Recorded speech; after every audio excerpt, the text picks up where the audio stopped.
So in this lecture, we are going to discuss another topic that is environment. इस video के अंदर हम सीखेंगे कि इन्वायरमेंट से हमारे कौन कौन से सवाल पूछे जाते हैं और कौन कौन से सवाल हमारे लिए इम्पोर्टेंट हो जाते हैं जब हम इन्वायरमेंट को पढ़ते हैं। यहाँ से आपके एफ कैट और सी जी कैट एग्ज़ाम के अंदर हर शिफ्ट में 2 से 3 सवाल पूछे जाते हैं, तो ये काफ़ी ज़्यादा और काफ़ी इंपॉर्टेंट हमारा सेगमेंट होता है जो कि हमें एफ कैट और सी जी कैट एग्ज़ाम के लिए पढ़ना चाहिए। तो विदाउट एनी डिले आइए हम पढ़ते हैं और देखते हैं कि क्या क्या इंपॉर्टेंट चीज़ें हैं जो कि यहाँ से पूछी जाती हैं आपके एग्ज़ाम के अंदर। सबसे पहले आप देखेंगे तो हम बात करते हैं इन्वायरमेंट के अंदर, तो सबसे पहले हम बात करेंगे रेवोल्यूशंस की। कुछ रेवोल्यूशंस जो कि आए हैं और उनको लाने वाले कौन हैं, उनके फादर किन्हें कहा जाता है और वो किस चीज़ से रिलेटेड है, इसके ऊपर खूब सारे सवाल आपके एग्ज़ाम में पूछ ले जाते हैं। सबसे पहले हम बात करेंगे ग्रीन रेवोल्यूशन की। देखो, जो हमारा ग्रीन रेवोल्यूशन है ये एग्रीकल्चर से जुड़ा हुआ है। इट्स मीन कि आप इसे क्रॉप फील्ड से रिलेट करके देख सकते हैं। और जो इसके फादर हैं उनको नाम होता है एम.एस. स्वामीनाथन। यानी कि आप क्या याद रखेंगे, आपको याद रखना है कि जो आपका ग्रीन रेवोल्यूशन है ये क्रॉप से जुड़ा हुआ है, यानी कि एग्रीकल्चर से जुड़ा हुआ है और इसके फादर एम.एस. स्वामीनाथन को कहा जाता है। जब आप बात करते हो वाइट रेवोल्यूशन की, तो जो वाइट रेवोल्यूशन के फादर हैं इन्हें कहा जाता है वर्गीस कुरियन। और जो आपका वाइट रेवोल्यूशन है ये जुड़ा हुआ है मिल्क के साथ। तो आई होप ये 2 चीज़ें आपको याद हो गई होंगी। फटाफट से मैं पढ़ता हूँ, आप इसका स्क्रीनशॉट लेके नोट्स बना लीजिएगा ताकि आपको ये सारी चीज़ें एक वे में याद हो जाए, क्योंकि यहाँ से क्वेश्चन हर साल हर शिफ्ट में पूछे जाते हैं। तो जो ग्रीन रेवोल्यूशन है ये रिलेटेड था आपके एग्रीकल्चर से और इसके फादर हैं एम.एस. स्वामीनाथन। जो आपका वाइट रेवोल्यूशन है ये रिलेटेड है मिल्क से और इसके फादर हैं वर्गीस कुरियन। जो हमारा येलो रेवोल्यूशन है ये रिलेटेड है ऑयल सीड के साथ और इसके फादर हैं सैम पिट्रोडा। ऐसे जब आप ब्लू रेवोल्यूशन की बात करते हो तो ये रिलेटेड है फिशरीज के साथ, यानी कि मछलियों के साथ, और इसके जो फादर हैं वो है डॉक्टर अरुण कृष्णन। जब आप बात करते हो गोल्ड रेवोल्यूशन की तो ये रिलेटेड होता है हनी से। याद रखिएगा गोल्ड से आपका गोल्ड फाइबर भी है, बट अभी आप केवल गोल्ड रेवोल्यूशन को पढ़िएगा। और जो गोल्ड रेवोल्यूशन है ये रिलेटेड है आपके हनी से और इसके फादर जो है वो निरपक्ष तुतेश्वी को माना जाता है। जब हम बात करते हैं पिंक रेवोल्यूशन की तो इसके जो फादर हैं उनका नाम होता है दुर्गेश पटेल और ये जुड़ा हुआ है किस चीज़ से, तो ओनियन के साथ ये जुड़ा हुआ है। जब आप बात करते हो रेड रेवोल्यूशन की तो ये जुड़ा होता है मीट के साथ और इसके जो फादर है वो विशाल तिवारी को कहा जाता है। अब ये रेवोल्यूशन क्यों आए थे, आई होप आपको पता होगा। ये सारी चीज़ें हम थ्योरी के अंदर करते हैं। अगर आपने थ्योरी नहीं पढ़ी है तो आपको अभी पढ़ने की नीड भी नहीं है, क्योंकि आपसे स्टैटिक टॉपिक यहाँ से क्वेश्चन इसी तरीके से पूछे जाएंगे कि जो रेड रेवोल्यूशन है वो किस चीज़ से जुड़ा हुआ है, तो आपको बताना है कि वो मीट से जुड़ा हुआ है। अगर इसका फादर किसी अलग शिफ्ट में पूछ लिया जाता है तो आप बताएंगे कि विशाल तिवारी इसके क्या होते हैं, फादर होते हैं। अब आगे बढ़ते हैं और हम देखते हैं कि जो हमारा गोल्डन फाइबर है ये किस चीज़ से जुड़ा हुआ है। तो जैसे अभी हमने ऊपर देखा ना रेवोल्यूशन, तो ये हमारी एक और रेवोल्यूशन है जिसका नाम है गोल्डन फाइबर रेवोल्यूशन और ये जुड़ा हुआ है जूट के साथ, यानी कि जूट के प्रोडक्शन से जुड़ा हुआ है गोल्डन फाइबर। गोल्डन किससे जुड़ा हुआ था, तो जो गोल्डन रेवोल्यूशन था या गोल्ड रेवोल्यूशन था वो जुड़ा हुआ था हनी के साथ, बट जो आपका गोल्डन रेवोल्यूशन है, गोल्डन फाइबर रेवोल्यूशन है, ये जुड़ा हुआ है जूट के साथ। ऐसे जो आपका सिल्वर रेवोल्यूशन है ये जुड़ा हुआ है एग के साथ, बट आपका जो सिल्वर फाइबर है वो जुड़ा हुआ है कॉटन के साथ। तो ये चीज़ आप याद रखेंगे, मैंने साथ में लिख दिया ताकि आपको कोई भी दिक्कत ना हो जब आप इसे पढ़ें, तो आपके पास डाउट ही ना हो कि कौन किससे जुड़ा हुआ है। तो आप ऐसे याद कर सकते हो कि जो सिल्वर है वो एग के साथ जुड़ा हुआ है, बट जो सिल्वर फाइबर है वो आपके कॉटन के साथ जुड़ा हुआ है। तो यहाँ से हमारा एक टॉपिक खत्म होता है जो कि था रेवोल्यूशन। रेवोल्यूशन में इससे बाहर आपसे क्वेश्चन नहीं पूछा जाएगा, चाहे आप कोई सा भी शिफ्ट दे करके आ जाओ। अब हम बात करते हैं ग्रीन हाउस गैसेस की। देखो, ग्रीन हाउस गैसेस क्या होती हैं।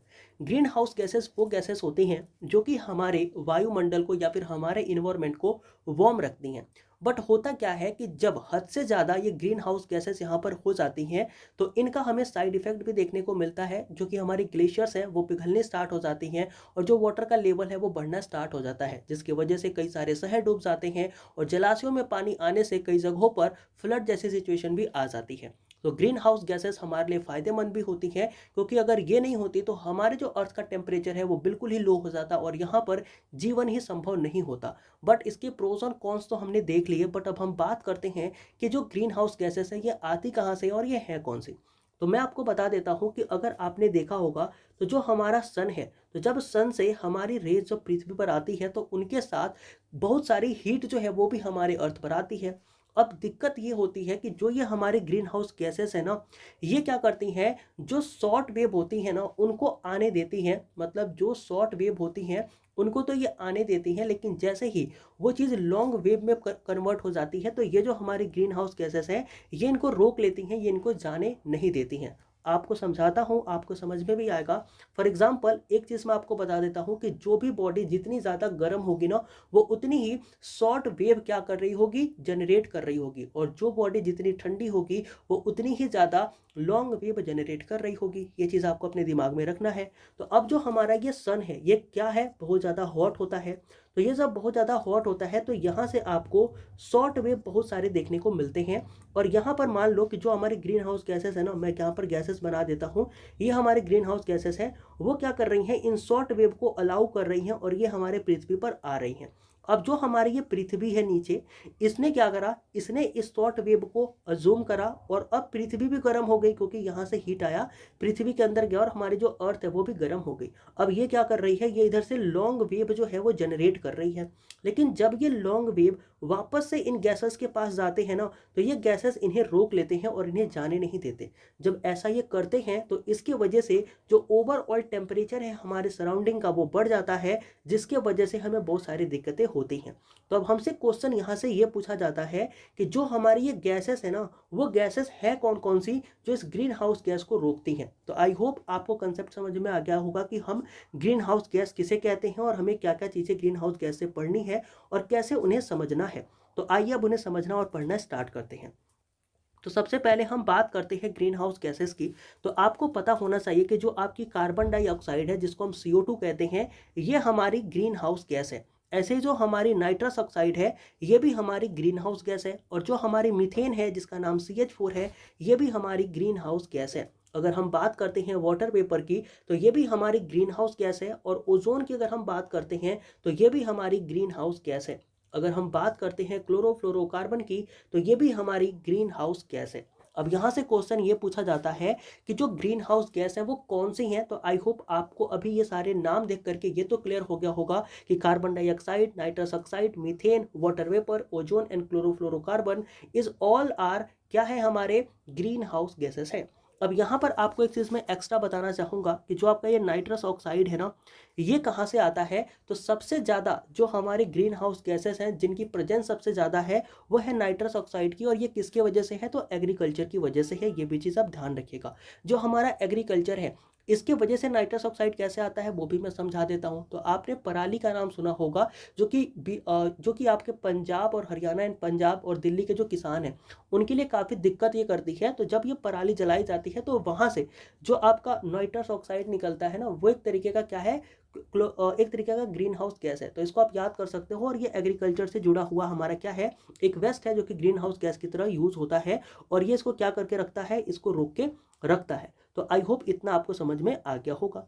अब आगे बढ़ते हैं और यहाँ से आपसे क्वेश्चन पूछा जाता है। अगर हम गैसेस की बात करें तो कुछ इंपॉर्टेंट गैसेस जो कि न्यूज़ में रही हैं कभी ना कभी किसी ना किसी वजह से, तो उनसे आपसे सवाल बहुत सारे पूछ ले जाते हैं।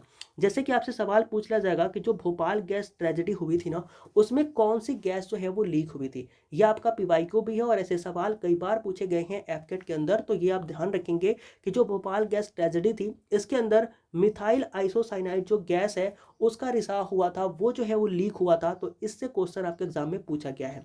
इसके साथ ही पूछा गया था कि किस गैस को हम लॉफिंग गैस कहते हैं। कि आपके सीजी कैट का क्वेश्चन है। तो ध्यान रखिएगा कि जो आपका नाइट्रस ऑक्साइड है, इसी को हम क्या कहते हैं, लॉफिंग गैस भी कहते हैं। इसके अलावा आप देखोगे तो जो चिप्स का पैकेट होता है, उसके अंदर क्वेश्चन पूछा जाता है कि कौन सी गैस भरी गई होती है। तो उसके अंदर आप नाइट्रोजन गैस को देखोगे कि जो भरी गई होती है। फिर आपका क्वेश्चन पूछा गया था पीवाईक्यू के अंदर कि जो फायर एक्सटिंग्विशर है, इसके अंदर कौन सी गैस होती है। तो कार्बन डाइऑक्साइड गैस आपको फायर एक्सटिंग्विशर के अंदर देखने को मिलती है।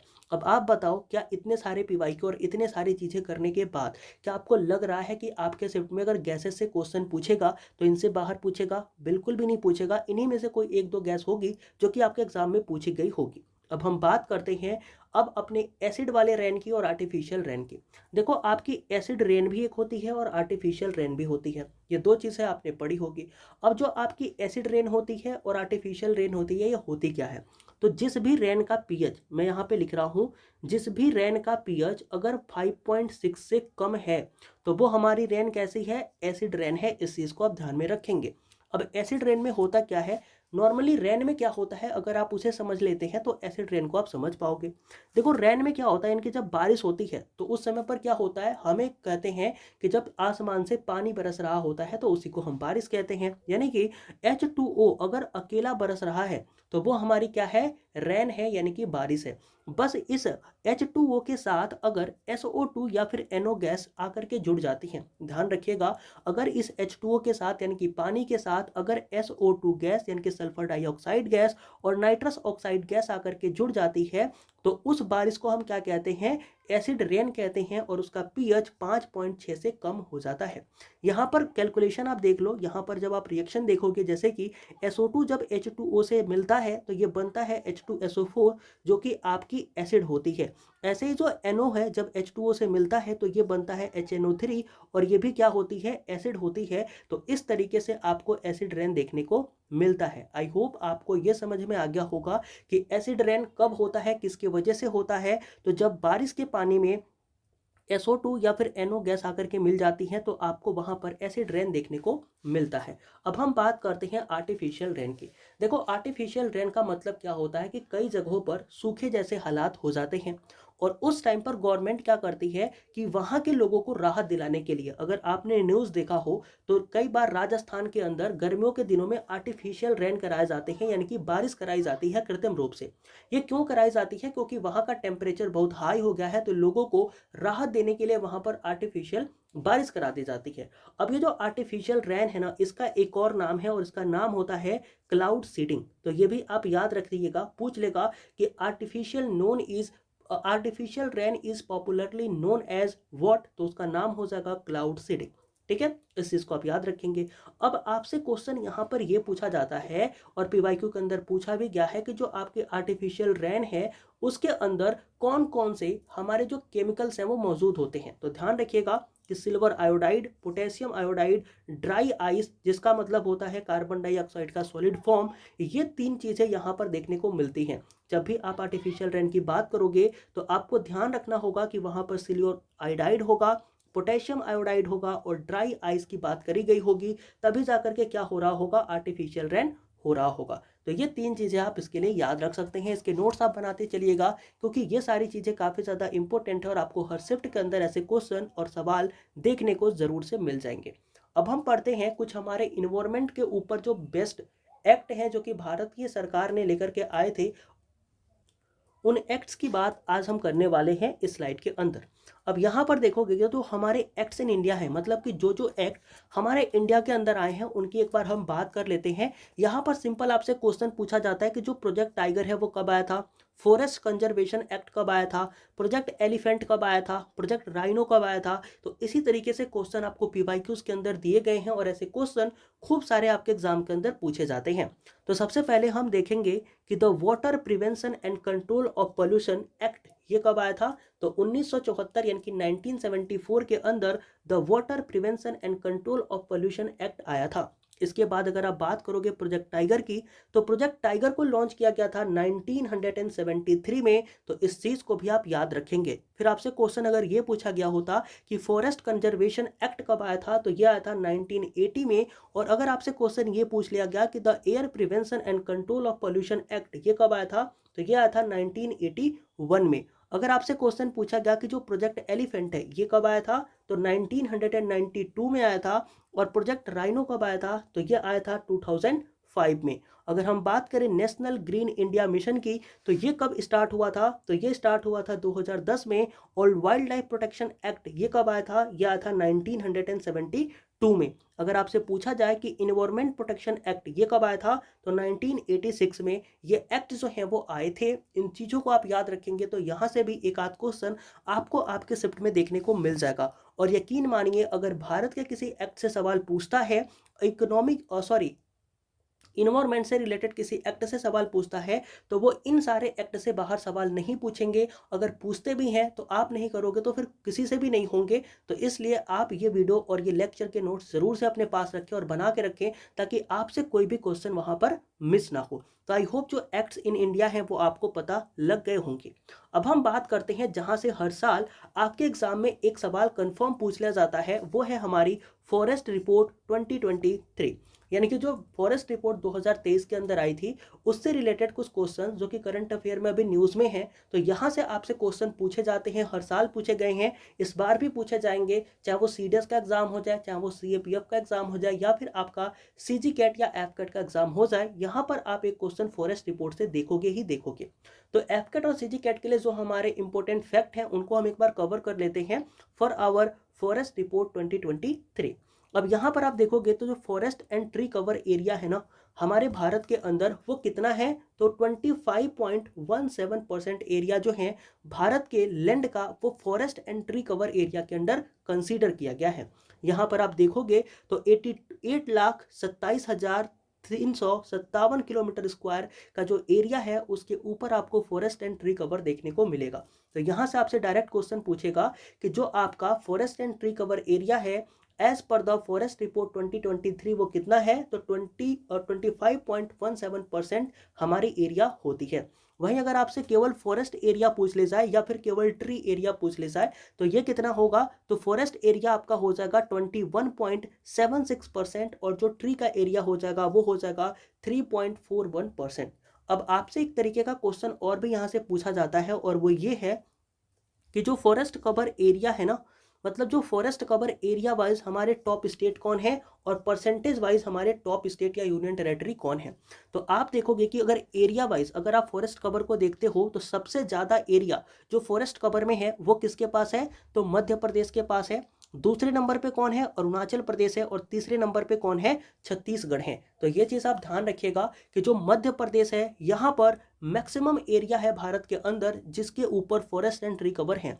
तो अगर आपको एरिया वाइज पूछा जाता है तो मध्य प्रदेश टॉप पे है, अरुणाचल प्रदेश सेकंड पे है और छत्तीसगढ़ आपका थर्ड पे आता है। बट यही चीज़ आपसे अगर परसेंटेज वाइज पूछ ली जाए कि किसी के एरिया पर कितना परसेंट है, उस परसेंटेज वाइज में सबसे ज़्यादा परसेंटेज कहाँ पर आपकी फॉरेस्ट है, तो आपका जवाब होना चाहिए लक्षद्वीप, जिसके 91.33% लैंड के ऊपर आपको फॉरेस्ट कवर या ट्री कवर एरिया देखने को मिलेगा। ऐसे ही जब आप मिजोरम की बात करते हो तो मिजोरम में 85.34% लेकर के मिजोरम सेकेंड प्लेस को लेता है और अंडमान एंड निकोबार जो कि 81.62% के साथ थर्ड प्लेस पर आता है। तो जब परसेंटेज वाइज आप बात करते हो तो लक्षद्वीप फर्स्ट पे आता है, इसके साथ मिजोरम सेकेंड पे आता है और अंडमान एंड निकोबार आपके थर्ड पे आता है। लेकिन जब आप एरिया वाइज बात करते हो तो मध्य प्रदेश फर्स्ट पे, अरुणाचल प्रदेश सेकंड पे और छत्तीसगढ़ आपका थर्ड पे आता है। इसके अलावा हम बात करते हैं इंपॉर्टेंट इन्वायरमेंट कन्वेंशन जो कि हमारे हुए हैं और यहाँ से भी आपके एग्जाम्स के अंदर भर भर के सवाल पूछे जाते हैं। तो सबसे पहले हम बात करते हैं कि हमारे इंपॉर्टेंट जो भी रहे हैं कन्वेंशंस, विच कन्वेंशंस कौन है और उनके बारे में हम थोड़ा सा देखते हैं और पढ़ते हैं और समझने की कोशिश करते हैं। जैसे अगर आपसे क्वेश्चन पूछेगा कि जो मॉन्ट्रियल प्रोटोकॉल है ये किस चीज़ से जुड़ा हुआ है, तो याद रखिएगा कि जो मॉन्ट्रियल प्रोटोकॉल है ये जुड़ा हुआ है डिप्लीशन ऑफ ओजोन लेयर, मतलब कि जो ओजोन लेयर है वो डिप्लीट हो रही है। इसका रीज़न क्या है, तो इसी के अंदर हमें पता लगा था कि जो हमारे ग्रीन हाउस गैसेस है जैसे क्लोरोफ्लोरोकार्बन हो गया या फिर अदर गैसेस, तो उनकी वजह से हमारी ओजोन लेयर डिप्लीट हो रही है। तो ये कब पता लगे था, जब हमने मॉन्ट्रियल प्रोटोकॉल को पढ़ा था या जब इसको लाया था। तो जो हमारा मॉन्ट्रियल प्रोटोकॉल है ये कन्वेंशन क्या बताता है, तो ये डिप्लीट ऑफ ओजोन लेयर से संबंधित है। ऐसे ही जो क्योटो प्रोटोकॉल है ये किससे संबंधित है, तो क्योटो प्रोटोकॉल संबंधित है ग्रीन हाउस गैसेस के इमिशन से। तो ग्रीन हाउस गैसेस के इमिशन से आपका क्योटो प्रोटोकॉल संबंधित है। ऐसे ही अगर आपसे क्वेश्चन पूछा जाएगा स्टॉकहोम कन्वेंशन की, तो ये किससे रिलेटेड है, तो स्टॉकहोम कन्वेंशन आपका पीओपी से यानी कि ऑर्गेनिक पॉल्यूटेंट से रिलेटेड है आपका स्टॉकहोम कन्वेंशन। जब आप बात करते हो नगोया प्रोटोकॉल की, तो आपका जो नगोया प्रोटोकॉल है ये जुड़ा हुआ है जेनेटिक रिसोर्सेज के यूटिलाइजेशन के साथ। जब आप बात करते हो बोन प्रोटेक्शन प्रोटोकॉल की, तो जो आपका बोन प्रोटोकॉल है ये जुड़ा हुआ है माइग्रेटरी स्पीसीज एंड उनके हैबिटेंट वाले एरिया से रिलेटेड है। जब आप बात करते हो वियना कन्वेंशन की, तो ये जुड़ा हुआ है ओजोन लेयर के प्रोटेक्शन से। तो अभी जो आपने यहाँ पर मॉन्ट्रियल में पढ़ा ना, तो ये रीजन बता रहा था कि वो डिप्लीट क्यों हो रहा है। तो उस रीजन को कवर करने के लिए वियना कन्वेंशन लाया गया था कि हम अपने ओजोन लेयर को कैसे बचा सकते हैं।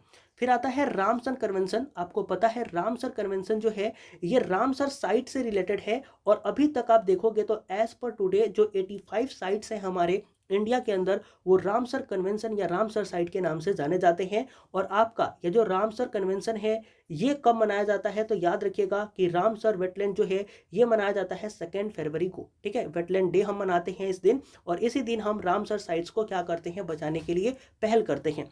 फिर हम आते हैं बेसल कन्वेंशन पे। जो आपका बेसल कन्वेंशन है कि हजार्डियस वेस्ट और डिस्पोजल सिस्टम से रिलेटेड है, ये चीज़ आपको यहाँ पर पता लगेगी। इसके अलावा अगर मैं बात करूँ तो आप यहाँ पर देखेंगे किगाली अमेंडमेंट की। जो आपकी किगाली अमेंडमेंट है ये जुड़ा हुआ है हाइड्रोफ्लोरोकार्बन, जिसको हम HFC कहते हैं। तो जो आपकी किगाली अमेंडमेंट है ये जुड़ा हुआ है हाइड्रोफ्लोरोकार्बन से, तो ये चीज़ भी आप याद करके रख सकते हैं। फिर आता है रोटरडैम कन्वेंशन। जो आपका रोटरडैम कन्वेंशन है ये जुड़ा हुआ है हजार्डियस केमिकल के साथ, और जो मिनमाता कन्वेंशन है ये जुड़ा हुआ है मरकरी के साथ। जो आपका कार्टेजिना प्रोटोकॉल है ये जुड़ा हुआ है बायोडाइवर्सिटी के साथ। तो यहाँ से भी एक क्वेश्चन आपके शिफ्ट में पूछ लिया जाता है, तो इसको भी आप हमेशा याद रखेंगे, इनको बार बार आप पढ़ेंगे तो ये सारी चीज़ें आपके दिमाग में रहेंगी, और यहाँ से भी एक आध क्वेश्चन आपके एग्जाम में देखने को हर शिफ्ट में ही मिल जाते हैं। अब हम बात करते हैं एफकेट और सीजीकेट एग्जाम के बड़े ही फेमस सवालों के ऊपर। यहाँ से सीडीएस के अंदर भी सवाल पूछा जाता है, और ये हमारा टॉपिक है शिफ्टिंग कल्टीवेशन का। देखो शिफ्टिंग कल्टीवेशन क्या होता है कि जैसे आप किसी ज़मीन पर खेती कर रहे हो तो कुछ टाइम के बाद उस ज़मीन की जो प्रोडक्टिविटी है वो कम हो जाती है।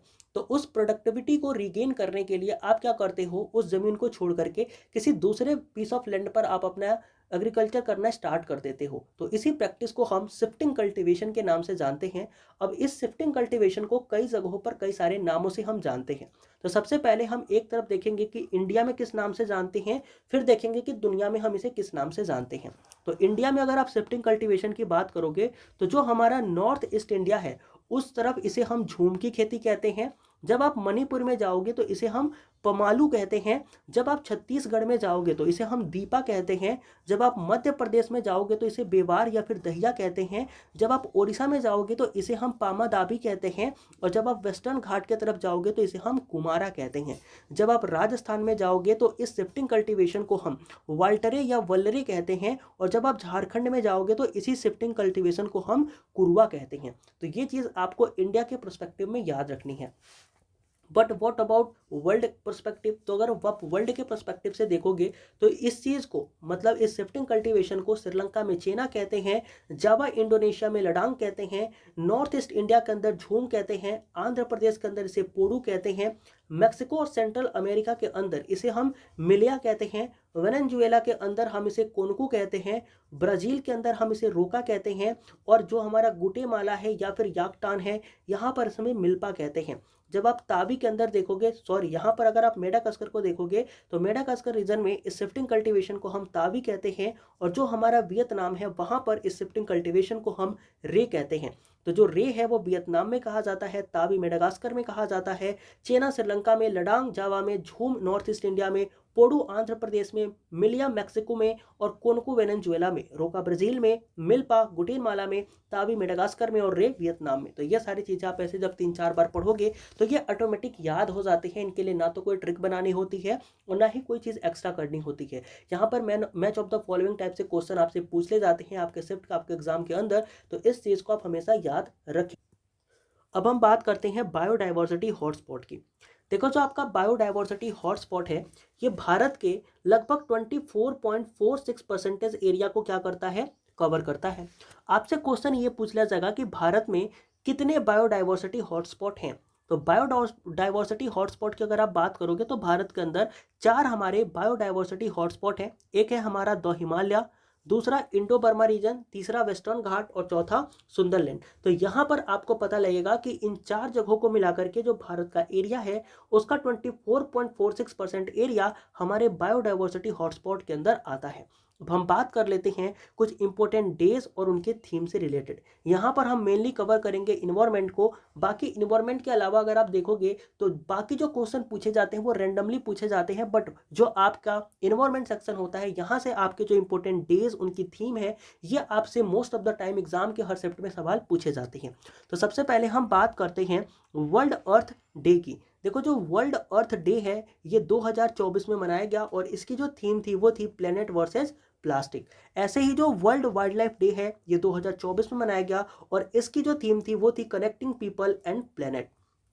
वर्ल्ड वेटलैंड डे जो है ये 2024 में मनाया गया था और इसकी जो थीम थी वो थी wetland and human wellbeing. World ocean day जो है ये 2024 में मनाया गया था और इसकी जो थीम थी वो थी awaken new depth. World water day जो था ये 2024 में मनाया गया था और इसकी जो थीम थी वो थी वाटर फॉर पीस। ऐसे ही अगर आप देखोगे तो जो हमारी, अब हम बात कर लेते हैं कुछ हमारे इंपॉर्टेंट डेज, उनको सेलिब्रेट कब किया जाता है, इनसे रिलेटेड भी क्वेश्चन पूछे जाते हैं। जैसे वर्ल्ड वेटलैंड डे कब मनाया जाता है, 2 फरवरी को मनाया जाता है। वर्ल्ड वाइल्ड लाइफ डे कब मनाया जाता है, 3 मार्च को मनाया जाता है। वर्ल्ड वाटर डे कब मनाया जाता है, 22 मार्च को मनाया जाता है। और अर्थ डे कब मनाया जाता है, 22 अप्रैल को मनाया जाता है। अर्थ डे मनाया जाता है 22 अप्रैल को। वर्ल्ड इन्वायरमेंट डे ये कब मनाया जाता है, 5 जून को मनाया जाता है। ओजोन डे जो है ये कब मनाया जाता है, तो 16 सितंबर को हम ओजोन डे मनाते हैं। और वर्ल्ड ओशन डे कब मनाते हैं, तो 8 जून को हम वर्ल्ड ओशन डे मनाते हैं। यहाँ से हर शिफ्ट में अगर 1 से 2 सवाल पूछे जाते हैं तो इन्हीं से पूछे जाएंगे। बाकी अगर कोई रैंडम इंपॉर्टेंट डे है तो वहाँ से सवाल पूछे जा सकते हैं। बाकी मोस्ट ऑफ द टाइम आपके जो क्वेश्चन पूछे जाते हैं वो इन्वायरमेंट से रिलेटेड होते हैं, तो ये इसी तरीके के क्वेश्चन आपके एग्जाम में पूछे जाएंगे। इसके अलावा हम बात करते हैं थोड़ी सी एटमॉस्फेयर की। देखो एटमॉस्फेयर के अंदर मेनली आपके 5 लेयर होते हैं। एक लेयर जो हमारा सबसे नीचे होता है उसको हम बोलते हैं ट्रोपोस्फेयर, दूसरे को हम बोलते हैं स्ट्रेटोस्फेयर, तीसरे को बोलते हैं मीजोस्फेयर, चौथे को थर्मोस्फेयर या फिर आइनोस्फेयर और पांचवे को एक्जोस्फेयर। अब इनकी क्या क्या कैरेक्टरिस्टिक है इसको मैं बता देता हूं। जो आपकी ट्रोपोस्फेयर है यहाँ पर जितने भी हमारी वेदर रिलेटेड चीजें हैं वो आपको ट्रोपोस्फेयर में देखने को मिलती हैं। जो आपका स्ट्रेटोस्फेयर है यहाँ पर जो आपके जेट्स होते हैं वो फ्लाई करते हैं। मीजोस्फेयर जो कि सबसे ठंडी लेयर है, तो इसको आप देख सकते हो और इसको याद कर सकते हो कि ये जो आपकी मीजोस्फेयर है ये आपकी कोल्डेस्ट लेयर है पूरे के पूरे आपके एटमॉस्फेयर की। जब आप बात करते हो थर्मोस्फेयर की, जो तो आपका थर्मोस्फेयर है यहाँ पर आपके जो सैटेलाइट्स वगैरह हैं वो मूव करते हैं और जो आपकी रेडियो वेव्स होती हैं वो यहीं से आकर के ट्रांसमिट होती है, तो इसको भी आप याद रख सकते हो आइनोस्फेयर को। जो आपका एक्जोस्फेयर है ये बाह्यमंडल होता है और इसके बाहर कुछ नहीं होता, सिर्फ और सिर्फ हमारा यूनिवर्स होता है। एक चीज मैं आपको और बता दूं कि जैसे ही आप ट्रोपोस्फेयर में जाते हो तो आपका जो टेम्परेचर है वो कम होने लगता है। पर 1 किलोमीटर जाने पर आपका 6.5 डिग्री जो टेम्परेचर है वो क्या होता है, कम होने लगता है। और इसी चीज को हम नॉर्मल लैप्स रेट कहते हैं। जब आप ट्रोपोस्फेयर से स्ट्रेटोस्फेयर में जाते हो तो यहाँ पर टेम्परेचर वापस से बढ़ना स्टार्ट करता है, बट आप जैसे ही स्ट्रेटोस्फेयर से मीजोस्फेयर में जाते हो तो यहाँ पर ये गिरना स्टार्ट करता है और सबसे नीचे ये आता है मीजोस्फेयर के अंदर, इसलिए मीजोस्फेयर को हम कोल्डेस्ट लेयर कहते हैं। बट जैसे ही आप मीजोस्फेयर के ऊपर जाते हो, थर्मोस्फेयर की तरफ बढ़ते हो, तो यहाँ पर टेम्परेचर वापस से बढ़ना स्टार्ट हो जाता है। और जैसे ही आप आइनोस्फेयर के ऊपर जाते हो एक्जोस्फेयर में, तो भी यहाँ पर टेम्परेचर ऑटोमेटिक बढ़ना स्टार्ट हो जाता है और फिर बढ़ते ही जाता है। तो इस तरीके से आप एटमॉस्फेयर को याद कर सकते हो और यहाँ से आपके इतने से ही आपके एग्जाम में क्वेश्चन पूछ लिया जाएगा, क्योंकि हर साल हर शिफ्ट में आप देखोगे तो हर शिफ्ट की तो बात नहीं करूंगा, बट हर एग्जाम में 3 से 4 बार या 3 से 4 सवाल आपके हर बार पूछे जाते हैं इस एटमॉस्फेयर से। अब हम बात कर लेते हैं कुछ प्राइस की जो कि हमारे इन्वायरमेंट से रिलेटेड है। बाकी प्राइस के जो चीज़ें होंगी हम करंट में भी कवर करेंगे, बट अभी हम प्राइस जो हमारे इन्वायरमेंट से रिलेटेड है उनको एक बार पढ़ते हैं। जैसे कि 2024 का गोल्ड मैन इन्वायरमेंटल प्राइज किसे दिया गया था, ये क्वेश्चन अगर आपसे पूछेगा तो इसका जवाब होगा आलोक शुक्ला। यानी कि आलोक शुक्ला को 2024 का गोल्ड मैन इन्वायरमेंटल प्राइज दिया गया था। इसके अलावा the champions of earth award 2024 का ये किसे दिया गया था, तो माधव गडगिल को दिया गया था, ये भी आप याद रखेंगे। इसके अलावा हम बात कर लेते हैं कुछ घास के मैदानों की, क्योंकि यहाँ से भी क्वेश्चन आपके एग्जाम में हर साल पूछे जाते हैं। तो सबसे पहला जो हमारी घास के मैदान है वो कौन है, इनको हम देखते हैं। तो प्रेरी जो हमारी घास के मैदान है इसको हम नॉर्थ अमेरिका में देखते हैं।